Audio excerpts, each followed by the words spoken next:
right, folks, yeah, you came out pretty big here. While the video before last, which was Tank, barely hit 100 likes before the 24-hour. I mean, we were at 200 when I woke up with plenty of hours left to spare. So I'm here to do a Paladin build. That's what we're doing today. Now, I will say I've been grinding. And I know you all appreciate that. This has been overwhelmingly positive and really appreciate all the comments. I need a break. So I'm going to up the ante. If you really want me to get up early and knock this thing out again tomorrow, I don't know. I want 250 likes before I wake up. I don't even know when I'm going to actually be able to post this. You know, I do have a day job and there's some stuff to do today. But if something crazy happens, then I'll go ahead and do it again tomorrow. Otherwise, I'll do another one this weekend. It's totally fine. So if you want me to wake up early, go ahead and like it right this second. If you've never seen this series before, don't like it, wait until the end, see if you like it. And if so, there's 3 others at this point. If you're watching this later, there might be more. But we're doing Paladin today. It's going to be sort of a variation on Tank with healing. This is very much a support character. Someone in the comments asked for a solo Paladin build. It's tough because so many things in this build just benefit others that you're kind of giving up some of the benefits if you play this true solo. So this would be very much a great two-handed solo character, but definitely a nice piece of the puzzle. Maybe it's a really good alternative to like a healer at lower player counts where you still need the healing, but you also need some offense as well. This would be a good build for that. Enough of my blabbering, let's get into the race that we're picking. All right, so I've given us some options in the past. There's no options today. We're going Red Guard. And we're doing Red Guard for a couple different reasons here. Let's talk a little bit about Adrenaline Rush. This is that kind of innate ability. Once per battle, during your turn, remove up to 3 fatigue or status dice from your cooldown track and heal for 1 HP for each die removed. If the total HP recovered exceeds your health stat, it is gained as bonus HP. That one ability is essentially why we're picking Red Guard here. We have some synergy a little bit later on in the build. Starts with 4 health, fine, average. 3 stamina, slightly above average, good. 2 magicka, maybe all we need. This is a hybrid character. This is a character that's going to be switching between battle forms, and magic is one of them. So we will need that magicka stat. 3 combat is another reason why we're picking the Red Guard. There's another synergy a little bit later on. So starting with heavier combat dice, and this will be one of your main, at least consistent offensive sources. High combat is good. The kicker here is cooldown. Cooldown at 1 is a little bit rough to start off with. However, one of the skill lines, which we'll get to in a second, might benefit by a little bit lower cooldown and keeping certain dice in your cooldown track because that's when they're active. So to pair with Red Guard, we're going to go with Templar here. And Templar very much wants to be in both magic battle form and defensive battle form. So that's what we're really going to be building around here. If you start your turn in defensive battle form, you heal for 1 HP. Wonderful. For 2 tenacity, restoring spirit is an interrupt. After you deal damage to an adjacent enemy, heal a party member in sight for HP equal to the amount of damage dealt. All right, that's our first support. Sacred Ground, if you are in defensive battle form, remove all status dice from any adventurer's cooldown track. That does include yourself. Once again, another support aspect here. Then for 3 tenacity, Sun Shield, gain 3 bonus HP. That will come in handy here in 1 second. Because we have Solar Flare for 3 tenacity, deal a targetable enemy damage equal to your bonus HP. And we might just have a way to get some more bonus HP here. And then for 5, the Big Daddy, Luminous Shields, you have to be in magic battle form, roll 3 enemy combat dice, and deal the damage to all targetable enemies. Deal an additional 2 damage to all Daedric enemies, or Daedra enemies, I believe. That's insane. That's really good. So it has some burst damage capabilities as well. To upgrade to master, you deal at least 4 damage and heal at least 4 HP on the same turn. across any number of units. I don't think that's particularly hard with this build, so I think you'll actually flip to master fairly early on. So the innate ability goes to, if you start your turn in defense, heal for 1 HP. You may also recover a combat skill die from your cooldown track, immediately roll it, and apply the results. Another awesome bonus. So on this side, we gain Illuminate for 1 tenacity. It's an interrupt. At any time, place an available combat skill dice in an active slot, set to a side of your choice. So we're getting some more defense here.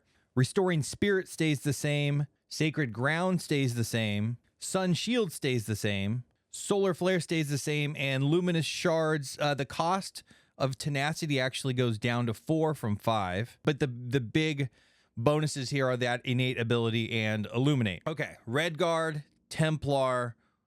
We're building the Paladin. We need kind of a big bulky character, Knight, that can take damage, can give damage, and can also heal. It's kind of like this really great all-around character. So how do we actually do that? So we do that with heavy armor and restoring light. We also invest in combat. Combat is already sitting here at 3. So what do we need to do here in terms of kind of like base upgrades? You'll see in a second, combat we want to invest in. Cooldown is the big one, right? Like I think it's the most expensive thing, it's the toughest thing, and it's the biggest thing to get around in this build. Is you want to get these dice back to be able to kind of re-roll them, especially these combat dice. As much as heavy armor likes to sit in that cooldown spot, you need to get those combat dice back. So starting with heavy armor, in the tank build, we only went with one of these. You might want to go with both Resolve and Constitution. Both of these do a flavor of the same thing. They sit in your cooldown track and prevent X damage. The max is 2, depending on your role. The difference is one is adjacent and one is ranged. If you have both of those in your cooldown track, you're covered. So we probably want to train both. I mean, with all of the healing we're going to have, I'm dropping it up here in health. This will give us, it gives you flexibility if you find that you just are going to need more health to be able to tank more things.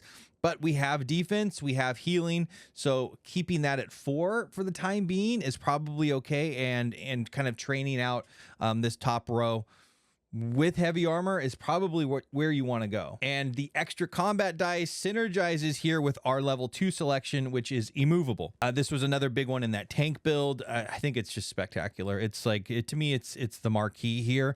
While this die is in your cooldown track, after an adjacent enemy engages you, deal that enemy damage equal to the number of available combat skill dice you have. So on one hand, the game you're playing is trying to get these dice into your cooldown track. At the same token, if you are somebody that needs to deal damage, you need to get these combat skill dice.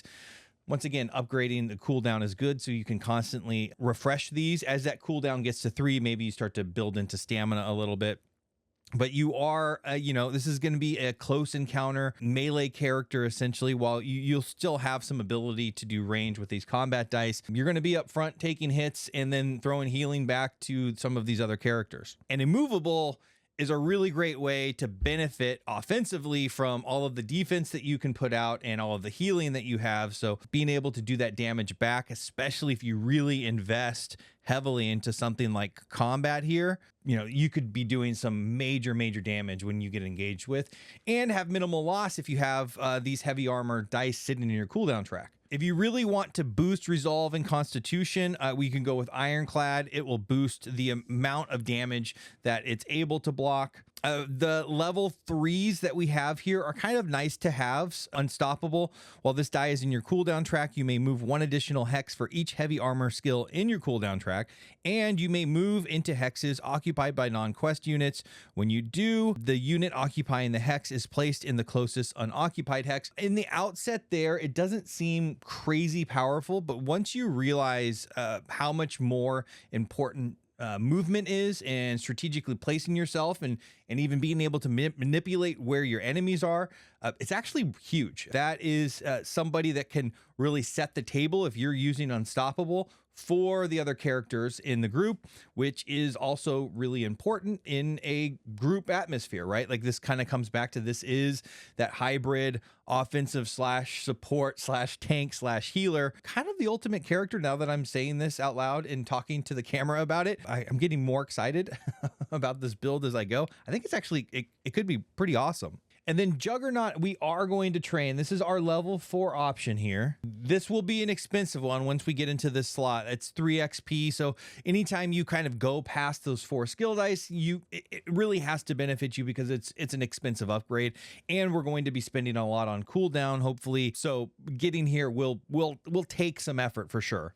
While this die is in your cooldown track, you may gain 1 light fatigue to gain 2 tenacity each time you change battle form. This obviously synergizes with Adrenaline Rush here with Redguard, where once per battle during your turn, remove 3 fatigue or status dice from your cooldown track and heal for 1 HP, and that can be bonus HP. That then obviously synergizes with Solar Flare, where you can deal targetable enemy damage equal to your bonus HP. There's a lot of really tricky ways that aren't just throwing combat dice, or at least some really fun ways that aren't particularly obvious, that aren't just throwing combat dice to do damage with this build. So the priorities here are getting cooldown up, investing in combat, and kind of getting heavy armor out on the board. You can, you already have healing with the Templar, but if you really want to lean into that and really give yourself some flexibility in survivability, Restoring Light is where you'd want to go. To pull off Luminous Shards, we already need to be in magic battle form, so it makes a lot of sense to train Restoring Light if you happen to see it. You could also go something more offensive and do a total hybrid build and get, Destruction Staff out there, or even Daedric Summoning to do something totally different if they pop up, because you want to make use of being in that magic battle form if possible to be able to pull off Luminous Shards, which is wonderful. I will say I don't know that you're going to have a whole lot here to invest into Restoring Light. You probably just want to kind of pick and choose a little bit here. I mean, pick your poison with either Purge or Hasty Prayer. Both of them give you some healing. Purge is a little more flexible. It sits in your active slot, and at any time you may exhaust the die to remove 1 status die from any party member and heal them for 1 HP. Otherwise, you heal an adventurer for 2 HP in Hasty Prayer. Whatever you want to do there. You're probably only going to get to level 2 with Breath of Life. Select an adventurer in range and then roll X enemy combat dice. Heal that adventurer for HP equal to the damage rolled. So you can roll up to 4. That is awfully powerful. It's only a level 2, so you are rolling. There is a chance that you whiff it. I don't really think you need to go much further there with kind of Templar's ability to already heal. You're already trying to do a bunch of stuff around defense and combat. You're kind of this all-around character. If you make it to level 3, Honor the Dead is nice. Place this die in Adventurer's cooldown track. At the end of their turn, heal them for X HP and reduce the die by 1. If this die would be reduced to 0, apply a stealth status die to them and drain the die. It's a nice one-use ability there. You also have the option for Rush Ceremony. With 3 different results. Heal an adventurer to full HP, deploy a level 5 enemy to the closest unoccupied hex to you. That one kind of sucks. The next result is set your HP to 1, heal a different party member of your choice to full HP.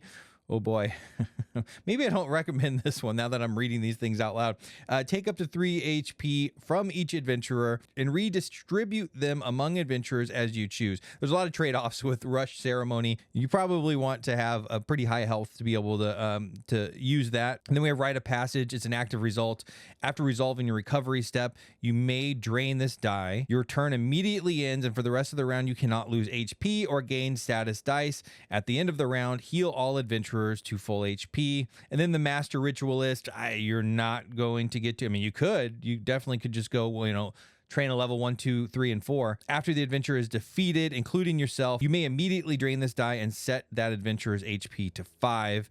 May exceed health stat. I mean, that's a get out of jail free card. If you can get there, I don't think you really need it. You don't need to lean that heavily into healing with Restoring Light, but all of those things are really nice to have. There's some other complementary things you want to do. I'm really not messing with these other 2 slots. I want stamina to basically go as high as my cooldown. I really want to put as much combat as possible to abuse immovable as much as possible. I love this synergy of being able to have these resolve and constitution, being able to tank hits already, but then make them pay with immovable. And especially if we've upgraded combat a ton, we're already starting at 3, so we have a major benefit there. I think this build has tons of really fun synergies here. You know, is this true solo? I mean, it's such a well-rounded character. You almost think like, hey, this has to probably be a true solo build. I think you're giving up a lot of its power by not having another adventurer out there to heal, frankly. Now, if you wanted to maybe adjust this, maybe restoring light isn't what you go into. Maybe it's another offensive skill. Since you already want to be in magic battle form, maybe that's why, you know, destruction staff actually gets trained. I don't know. You lose the paladin fantasy a little bit there. The destruction staff doesn't necessarily thematically kind of fit in with like faith-based type magic or whatever it might be, but it would be a way to augment it for solo. So that's it. That's the paladin. If you've liked it, give it a like, comment, share it, whatever it might be. That encourages me to keep going on this series. I mean, frankly, these videos don't do as well in general as other kind of like list videos I can do or you know, other reviews on hot games or whatever it might be. But your enthusiasm and my love for the community is what's keeping me doing this. So if you want them, let me know. I'd also love to hear, I mean, a bunch of you have this game right now. What are the builds you're building? Do you have this really crazy, awesome build? Share it with me. You know, maybe I'll do a video on it, obviously give you credit. I'd love to hear about it. Also, we do have a Discord. It is linked down below. Go check out the Neon Gorilla Discord. Super teeny tiny community. We do have some chip theory game lovers in there. And I believe I'm probably going to create a kind of a super thread around Elder Scrolls so we can kind of talk about it as everyone gets it. I know obviously the chip theory Discord is kind of the place to be, but if you want a little bit of a smaller group, intimate, not everyone freaking out about shipping, no offense to you people that haven't gotten your game, you know, go check out that Discord. And with all of that said, thank you very much for being here. Have yourself a great day.